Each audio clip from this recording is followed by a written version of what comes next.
ഇല്ലാത്ത വാർത്ത കൊടുക്കുന്നവരല്ലേ ചിലതൊക്കെ. അല്ലല്ല,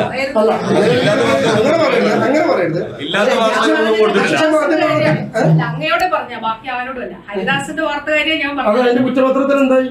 ആഡംബര കപ്പലിന് ആസിഫ് അലി എന്ന പേര് നൽകി വൈറലാകാൻ ദുബായ് D3 കമ്പനി. വെറുതെ പോയ മാപ്രയുടെ വായിൽ വിരലിട്ട് കൊടുത്ത് പണി ഇരുന്ന് വാങ്ങി മന്ത്രി വീണ ജോർജ്. ബീഫ് കമ്പനികളുടെ ഉടമകളോട് അവരുടെ പേര്, ജാതി, മതമൊക്കെ ചോദിക്കാൻ ധൈര്യമുണ്ടോ ഈ മതഭ്രാന്തന്മാർക്കൊക്കെ എന്ന് പ്രകാശ് രാജ്. മുസ്ലിമിന്റെ വെജ് ഹോട്ടലിലെ ഫുഡായിരുന്നു തൻ്റെ ഇഷ്ട ഭക്ഷണമെന്ന് ആർക്കോ ഒരു കൊട്ടുകൊടുത്ത് ജഡ്ജി. കടയ്ക്ക് മൻ കി ബാത് ചൗക്കാൻ എന്ന് പേര് നൽകി നോ ഹിന്ദു നോ മുസ്ലിം എന്ന് ഒട്ടിച്ച് മറ്റു ചില വ്യാപാരികളും. എന്തോരം വിശേഷങ്ങളാ!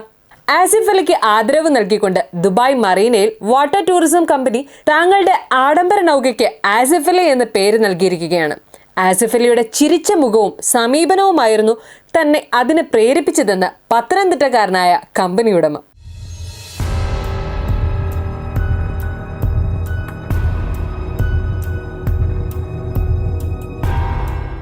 എന്നാ ഇതൊക്കെ കണ്ട നമ്മ മലയാളിക്ക് സഹിക്കോ? സൂപ്പർ, ഒരു നല്ല മാർക്കറ്റിംഗ് ഐഡിയ. 10 ദിവസം കഴിഞ്ഞ് പേര് മാറ്റിയാലും 10 പേര് പോലും അറിയില്ല. എന്തൊക്കെ ചെയ്താലും സിനിമ നല്ലതല്ലെങ്കിൽ പൊട്ടുണ്ടോ? എന്ത് പ്രഹസനമാണ് കോയ തുടങ്ങി ധാരാളം കമൻറ്റുകളും ആസിഫ് ലവ് കമൻറ്റുകളും വീഡിയോയ്ക്ക് ചുറ്റും വന്നുകൂടിയിട്ടുണ്ട്. വീഡിയോയുടെ കാര്യം പറഞ്ഞപ്പോഴാണ് ഇപ്പോൾ മിക്ക വീഡിയോകളും വൈറലാണല്ലോ. അത്തരത്തിൽ വൈറലായ മറ്റൊരു വീഡിയോയുടെ പ്രതികാരം തീർക്കാൻ കിട്ടിയ അവസരം മുതലാക്കാൻ നോക്കിയ മന്ത്രി വീണ ജോർജിന് കണക്കിന് തിരിച്ചു കൊടുക്കുന്ന മാപ്രകളുടെ മറ്റൊരു വീഡിയോയും ഇപ്പോൾ ട്രെൻഡിങ് ആകുന്നുണ്ട്. കോഴിക്കോട് നിപ്പ പടരുന്ന സാഹചര്യത്തിൽ വിചിത്രമായ ഒരു ഉത്തരവ് ജില്ലാ കളക്ടർ പ്രഖ്യാപിക്കുകയുണ്ടായി. അവിടെ കണ്ടെയ്ൻമെന്റ് സോൺ പ്രഖ്യാപിച്ചിട്ടില്ല, ആർക്കും നിയന്ത്രണവും ഏർപ്പെടുത്തിയിട്ടില്ല. 10 മുതൽ 5 മണി വരെ കടകൾ തുറക്കാം. പക്ഷേ 2 പഞ്ചായത്തിൽ മാധ്യമപ്രവർത്തകർ കയറാനോ ദൃശ്യങ്ങൾ ചിത്രീകരിക്കാനോ പാടില്ല. യോഗം നടത്താം, കട തുറക്കാം, പുറത്തേക്ക് പോവുകയും എല്ലാം ചെയ്യാം. അപ്പോൾ പിന്നെ അതിനൊന്നും ഒരു നിയന്ത്രണവും ഇല്ല. എന്നാൽ മാധ്യമപ്രവർത്തകർക്ക് മാത്രം നിയന്ത്രണം. ഉത്തരവിൽ പറയുന്നത് ഇങ്ങനെയാണ്: പാണ്ടിക്കാട്, ആനക്കയം പഞ്ചായത്തുകളുടെ പരിധിയിൽ വരുന്ന പ്രദേശങ്ങളിൽ ദൃശ്യമാധ്യമ പ്രവർത്തകർ സന്ദർശിക്കാനോ വാർത്തകൾ ചിത്രീകരിക്കാനോ പാടില്ല. ഈ പ്രദേശങ്ങളിലെ വാർത്തകളും ചിത്രങ്ങളും PRD മുഖേന നൽകുന്നതായിരിക്കും. അതോടെ കളക്ടർ പങ്കെടുത്ത ഒരു ചടങ്ങിൽ മാധ്യമപ്രവർത്തകർ ഇതേപ്പറ്റി ചോദിക്കുന്നു. മറുപടി പറയാൻ തുനിഞ്ഞ കളക്ടറെ പിന്തള്ളിക്കൊണ്ട് സത്യത്തിൽ രംഗത്തെത്തിയത് നമ്മുടെ ആരോഗ്യമന്ത്രി വീണ ജോർജാണ്. ശേഷം ഭാഗം സ്ക്രീനിൽ കാണാം. ഇല്ലാത്ത വാർത്ത കൊടുക്കുന്നവരല്ലേ ചിലതൊക്കെ. അല്ലല്ല,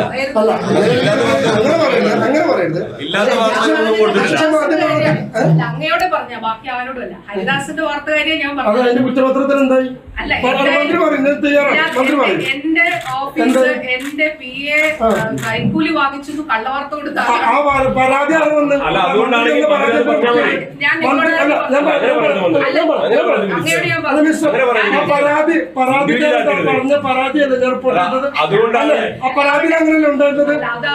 മന്ത്രിക്ക് വന്ന പരാതിയല്ലേ? മന്ത്രി എന്തുകൊണ്ടാ പരാതി കൈമാറിയില്ല? എന്തുകൊണ്ട് നടപടി എടുത്തില്ല?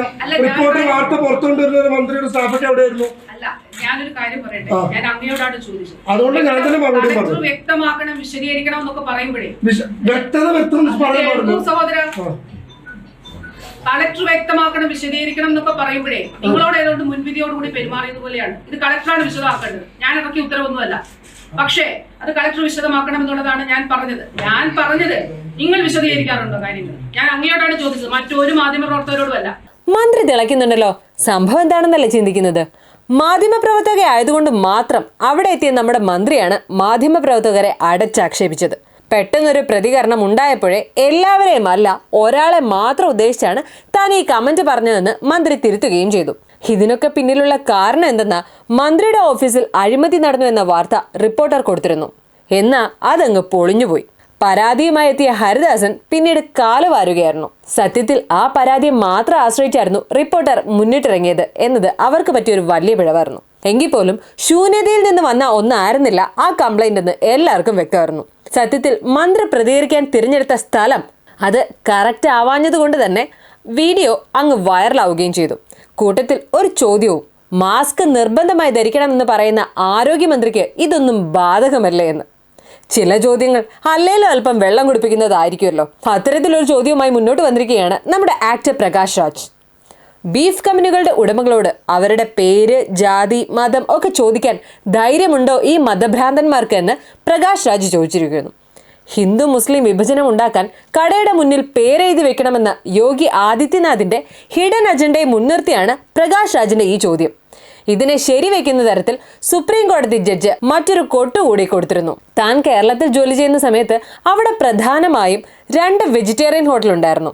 ഒന്നൊരു ഹിന്ദു നടത്തുന്നതും മറ്റേത് ഒരു മുസ്ലിം നടത്തുന്നതും. ഈ മുസ്ലിം നടത്തുന്ന വെജിറ്റേറിയൻ ഹോട്ടൽ അന്താരാഷ്ട്ര നിലവാരം പുലർത്തുന്നത് കൊണ്ട് തന്നെ താൻ അവിടെ പോയിട്ടായിരുന്നു സ്ഥിരമായി കഴിച്ചിരുന്നത് എന്നായിരുന്നു അദ്ദേഹത്തിന്റെ വാക്കുകൾ.